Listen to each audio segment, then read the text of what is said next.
Gimana? Masya Allah. Alam gaib. Fadal, fadal. Kalian aja ya. Ya. Sama belajar mereka bisa untuk anak. Bahwa tentang konsep kita mendapat ya untuk pengaruh cara mendapatkannya dan akhir marifatullah cara awal mencapai marifatullah itu gimana? Borong. Gimana mau jawabnya sebanyak itu? Anak kecil kita ajarkan menjadi anzilun nas manazilahum. Hadis Abu Dawud. Nabi mengatakan tempatkan orang sesuai dengan manzilahnya. Manzilah akalnya. Anak kecil kan suka permisalan. Maka buatlah permisalan yang baik terhadap anak kecil. Jangan kasih teori-teori. Anak kecil tuh suka kisah. Maka berceritalah tentang kisah-kisah. Ya. Kalau nggak tahu, jangan bilang, gue nggak tahu, lu nanya-nanya aja, kurang ajar gitu ya, begitu. Ntar dulu, itu besok aja, gitu, pura-pura tahu aja. Kalau itu besok dah, gitu. Jadi biar dia tetap memandang ayah ibunya orang alim. Itu perlu, orang tua itu guru pertama. Jadi jangan mendiskon diri depan anak. Antum cukup mendiskon diri depan orang alim. Depan anak jangan. Harus juga-juga dikit. Terus, jadi lakukan apa? Permisalan yang baik dan cerita. Jadi caranya bacalah kisah-kisah sahabat Nabi, ceritakan itu. Cuma itu. Jadi buku-buku kisah para sahabat, kisah para Nabi itu menurut saya sudah wajib untuk orang berkeluarga atau orang yang punya murid anak-anak. Jadi antum mau nutup pengajian, ngajar, kemudian cerita. Anak-anak itu bosen loh belajar iqra, qiraati, tilawati itu bosen. Jadi Imam Ibnu Shalah mengatakan ahli hadis itu sebelum menutup kajian selalu memulai dengan kisah-kisah dan mawaiz. Dan itu sunnah. Supaya nggak monoton. Coba pakai itu deh. Nanti dia rindu sama kita. Nanti pulangnya dan Nur itu dirindukan. Bapakku Ustadz. Itu cerita bagus gitu. Yang kedua tentang irfan. Irfan itu sama dengan ma'rifat. Istilah ini istilah Arab, ketemu di teks Sufi, ketemu di teks Syiah. Ada nggak titik temunya? Titik temunya di tujuannya, tapi berbeda di thariqahnya. Karena thariqahnya berbeda, maka hasilnya berbeda. Thariqahnya irfan Syiah itu mukhtalit bil falsafah, bercampur dengan falsafah. Ini bisa kita buktikan dengan kitab Mulla Sabra. Yang ya saya termasuk penikmat kitab itu Al-Hikmah Al-Muta'aliyah, hikmah yang luhur. Hikmah yang luhur itu kitab ajib. Cuma di dalamnya isinya rot. Kayak kitab filsafat makalam campur. Filsafat kalam. Filsafat itu kan isinya berteori. Kalam itu isinya mengkritisi. Nah, di dalamnya isinya teori kritik. Tapi yang diteorikan ilmu ma'rifat. Nah, ilmu ma'rifat itu kan toriknya cuma zauq. Intuisi. Ketika diteorikan, dia kemudian menjadi akli. Teori lagi. Gitu. Ya, lihat aja kitab Al-Hikmah Mu'talah. Dia kritik, yang paling sering dikritik itu mbahnya, nama saya, bukan mbahnya saya ya. Imam Fakhruddin Ar-Razi itu paling gemar itu kalau dilihat mungkin udah bonyok kali Imam Fakhruddin Ar-Razi. Tapi kalau Imam Fakhruddin Ar-Razi hidup, mungkin ya habis lagi dia. Ya. Karena Imam Fakhruddin Ar-Razi membuat standar orang tidak boleh nulis ilmu mantik, ilmu kalam, ilmu usul fikih sampai dia selesai dalam beberapa manhaj ilmu mantik. Maka orang nggak bisa masuk ke Imam Fakhruddin Ar-Razi. Masuk lewat A, dibalas dengan apa? Balasannya itu bertubi-tubi. Imam Fakhruddin Ar-Razi. Kalau ngikutin versi beliau, kita ini nggak ada yang masuk standar pun. Jadi antum itu belum boleh belajar filsafat versi Imam Fakhruddin Ar-Razi. Ibarat tuh. Belum boleh belajar ilmu filsafat, ilmu kalam, ilmu mantik sampai beres tuh alat-alat mantiknya sama beliau. Nah, itu kan kalau kita ngikutin kan repot juga. Ya, nggak usah kita kultuskan ilmu ini, kita ambil aja yang mudah-mudahnya. Orang pintar itu bukan yang mempersulit persoalan, tapi yang mempermudah persoalan. Seharusnya dipelajarinya 100, cukup 5 kan keren tuh. Ya, seharusnya ya dia harus riyadhah dulu sekian tahun, ya cukup berapa hari bisa. Dulu orang satu zikir Ismul Jalalah Allah Allah itu 5 tahun. Sekarang antum cuma 40 hari. Kadang-kadang 10 hari udah beres. Ya, tergantung. Jadi ada nggak titik temunya? Ada, tujuannya sama, ingin mengenal Allah. Bedanya apa? Sesekali Mullah Sadra menyebutkan, ya, tidak paham ini kecuali dengan zauq. Nah, jadi dia kasih kuncian. Tapi kok bercampur lagi? Maka zauqnya dia tetap zauq akli. Belum zauq qalbi apalagi ruhi. Itu sebabnya di Syiah tidak ada thariqat riyadhah seperti riyadhah sufi. Atas dasar ini tidak ada Syiah yang bertasawuf. Tasawuf miliknya Ahlus Sunnah. Maka inilah kekeliruan besar Salafi yang menganggap Sufi itu bagian dari Syiah. Itu keliru besar. Ini rata-rata orang nggak ngerti ngomong itu. Seperti Nicholson mengatakan Sufi itu bagian dari Buddha, dari Kristen. Kan Nicholson dulu ngomong begitu. Birmingham. Ya. Kalau Nicholson apa bukunya tuh? Islamic Mysticism ya, kalau nggak salah ya. Baca-bacaan zaman-zaman lagi senang-senang filsafat tuh ya. Nicholson, itu yang kemudian dia punya murid di Mesir namanya Abu Ala Al-Afifi. Dia kemudian senang Ibn Arabi.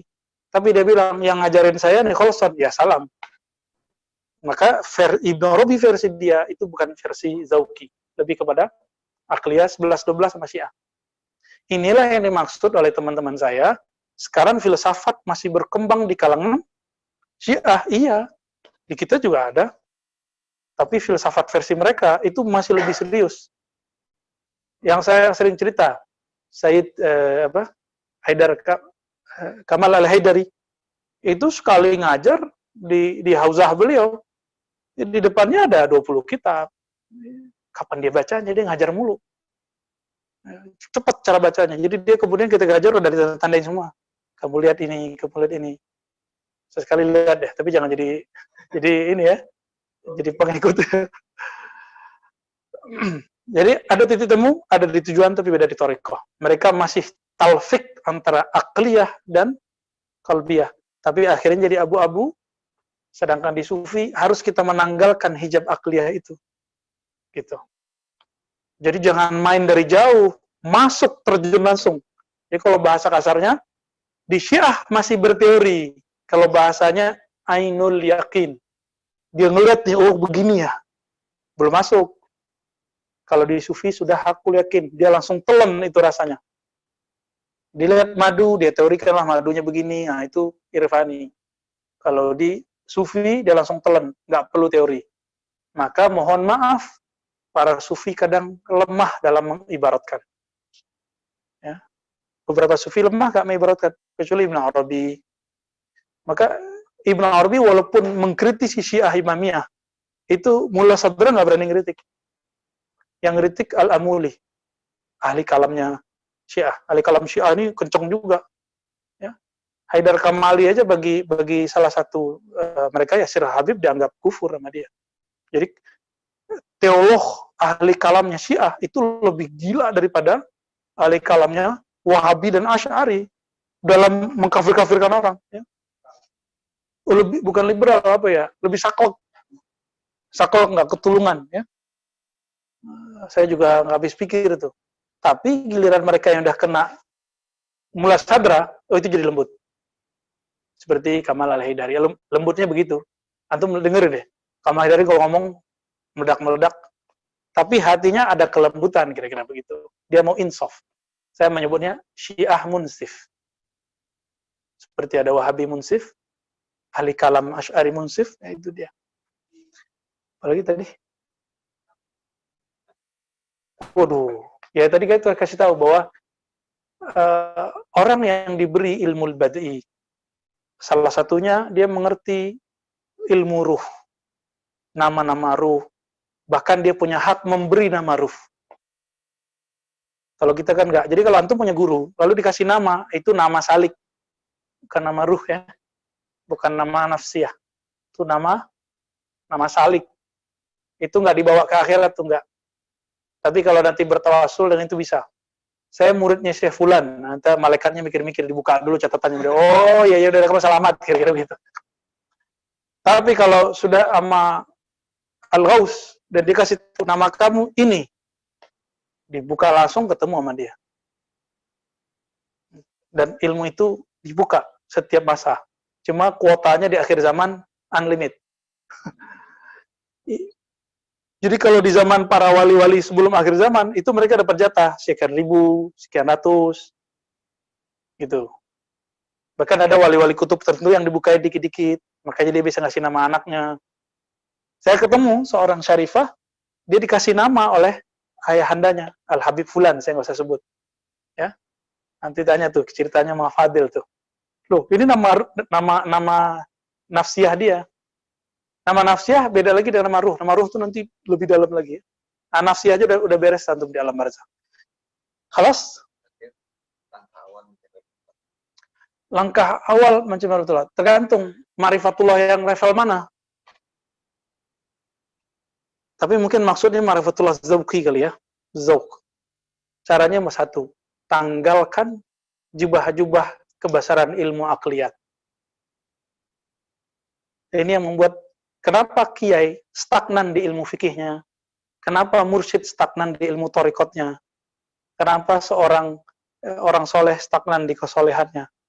Karena dia tidak mau menanggalkan itu. Gua kan, atau mohon maaf, Habib, Syarif, doktor, profesor, itu terhijab oleh gelar-gelar itu. Label itu hati-hati teman-teman.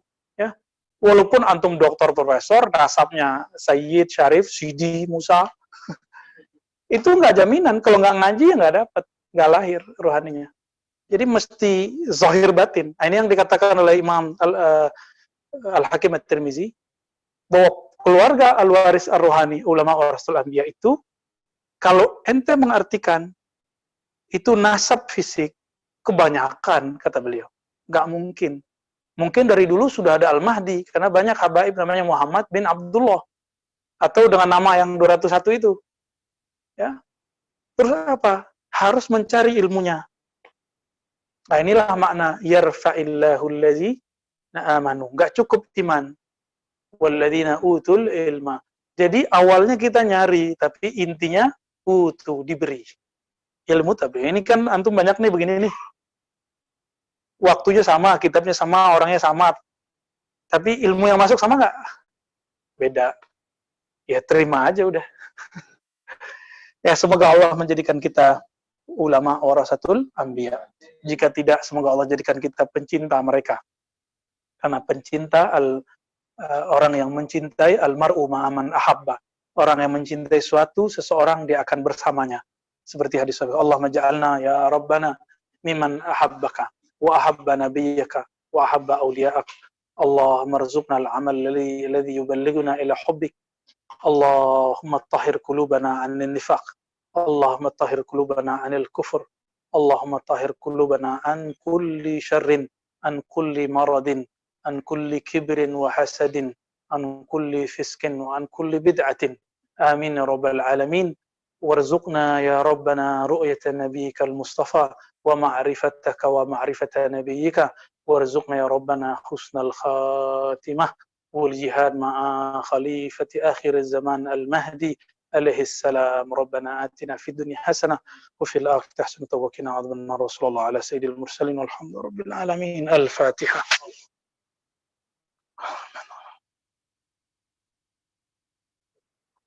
No, no,